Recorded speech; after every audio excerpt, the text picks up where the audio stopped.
MES College of Engineering and Technology Kunnakkara APJ Abdul Kalam technological യൂണിവേഴ്സിറ്റിയുടെ കീഴിലുള്ള AICTE അംഗീകാരമുള്ള എറണാകുളം ജില്ലയിലെ MESന്റെ പ്രമുഖ സ്ഥാപനത്തിൽ 2024 വർഷത്തെ പ്രവേശന നടപടികൾ ആരംഭിച്ചിരിക്കുന്നു. ISO 9001:2050 അംഗീകാരമുള്ള ഈ സ്ഥാപനത്തിലെ പ്രമുഖ ബിടെക് കോഴ്സുകളായ civil engineering, mechanical engineering, computer science and engineering, artificial intelligence and data science, electronics and communication എന്നീ ബ്രാഞ്ചുകളിലേക്കാണ് പ്രവേശനം.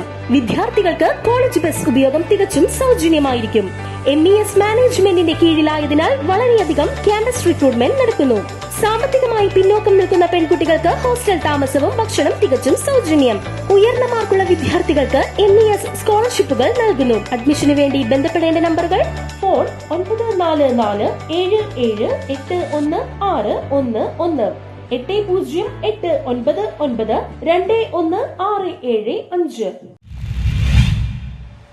നേര്യമംഗലത്ത് പ്രതിഭാ സംഗമം നടന്നു. കവളങ്ങാട് ഗ്രാമപഞ്ചായത്ത് 11ാം വാർഡിലെയും നേര്യമംഗലം SSC ഹോസ്റ്റലിൽ അധിവസിക്കുന്നതുമായ SLC, +2, VHSC പരീക്ഷകളിൽ ഉന്നത വിജയം കൈവരിച്ച കുട്ടികൾക്കായിട്ടാണ് പ്രതിഭാ സംഗമം നടന്നത്. മെമ്പേഴ്സ് എക്സലന്റ് അവാർഡാണ് നൽകി ആദരിച്ചത്. നേര്യമംഗലം SSC കമ്മ്യൂണിറ്റി ഹാളിൽ വെച്ച് നടന്ന പ്രതിഭാ സംഗമം ഊന്നുകൽ സർക്കിൾ ഇൻസ്പെക്ടർ രതീഷ് ഗോപാൽ ഉദ്ഘാടനം ചെയ്തു.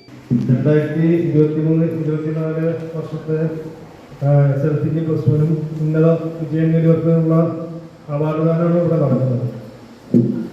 ഇതിന് മുൻകൈയെടുത്ത് നടത്തുന്ന ബഹുമാനപ്പെട്ട വാർഡ് മെമ്പർ ജിൻസിയ നല്ലൊരു മാതൃകയാണ് കാഴ്ചവെക്കുന്നത്. എല്ലാ മെമ്പർമാർക്കും ജനപ്രതിനിധികൾക്കും മാതൃകയാക്കാവുന്ന ഒരു കാര്യം തന്നെയാണ്. അതുപോലെ നിങ്ങളോട് പറയാനുള്ള ഒരു ഉപദേശം എന്ന് പറഞ്ഞു കഴിഞ്ഞാൽ ഇത് എന്താണെന്ന് വെച്ചാൽ, ഒരു ഗ്രാമപ്രദേശത്ത് ജീവിച്ച് ഇനി നിങ്ങൾക്കിപ്പോൾ ഉന്നത വിദ്യാഭ്യാസം ചേരാൻ പോകുന്നത് ഏതെങ്കിലും പഠന പ്രദേശങ്ങളിലൊക്കെ ആയിരിക്കും. അന്നേരം നല്ല ഈ ചീത്ത കൂട്ടുകെട്ടുള്ള മുന്നിൽ ചാടാതെ അച്ചടക്കത്തോടു കൂടി പഠിച്ച് നല്ലൊരു ഭാവി ഉണ്ടാക്കിയെടുക്കാൻ ശ്രമിക്കുക. കാരണം പല കുട്ടികളും വഴിതെറ്റി പോകുന്നത് ഈ പറഞ്ഞ കോളേജ് വിദ്യാഭ്യാസ കാലഘട്ടത്തിലൊക്കെ ആയിരിക്കും. വാർഡ് മെമ്പർ ജിൻസിയ ബിജു അധ്യക്ഷത വഹിച്ചു. ഞാൻ കടന്നു വന്ന 3 വർഷവും ഈ പരിപാടി എനിക്ക് സംഘടിപ്പിക്കാൻ സാധിച്ചിട്ടുണ്ട്. ഈ നാട്ടിലെ ഉന്നത വിജയം നേടിയ കുട്ടികളെ എല്ലാവരെയും അനുമോദിച്ചുകൊണ്ട് ഈയൊരു ചടങ്ങ് നടത്താൻ എനിക്ക് സാധിച്ചിട്ടുണ്ട്. അതുപോലെ തന്നെ നമ്മുടെ തൊട്ടടുത്ത SC ഹോസ്റ്റലിലെ കുട്ടികളെയും വിവിധ മേഖലകളിൽ നിന്ന് വരുന്ന ആ കുട്ടികളെയും ആദരിക്കാൻ എനിക്ക് സാധിച്ചിട്ടുണ്ട്.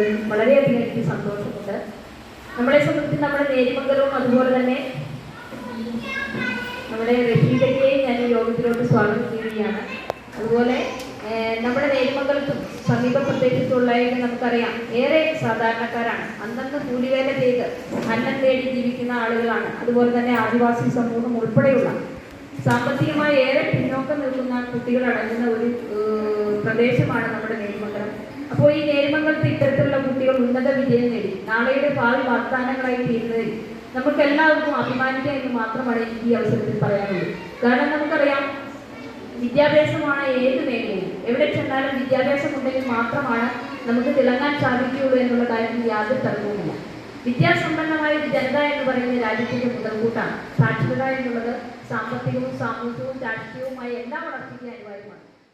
പ്രദേശത്തെ ഉന്നത വിജയം നേടിയ കുട്ടികളുടെ അക്കാദമിക് രംഗത്തെ പ്രോത്സാഹിപ്പിക്കുന്നതിന് വേണ്ടിയാണ് കഴിഞ്ഞ 3 വർഷമായി വാർഡ് മെമ്പറുടെ നേതൃത്വത്തിൽ മെമ്പേഴ്സ് എക്സലന്റ് അവാർഡുകൾ നൽകി വരുന്നത്. മുൻ Kavalangad gram panchayat vice president PM Sivan, Nila president Raju Cheruparath, PR Ravi, Joy Arakkakudy, AC Rajasekharan, EA Aneefa, PM Rasheed, Ajantha Purushothaman, Radhika Prasannan, CS BV എന്നിവർ സംസാരിച്ചു. ആദരിക്കപ്പെട്ട കുട്ടികളും രക്ഷകർത്താക്കളും ചടങ്ങിൽ പങ്കെടുത്തു. CK രാജൻ സ്വാഗതവും KN ഷമീർ നന്ദിയും പറഞ്ഞു. News bureau, Kothamangalam.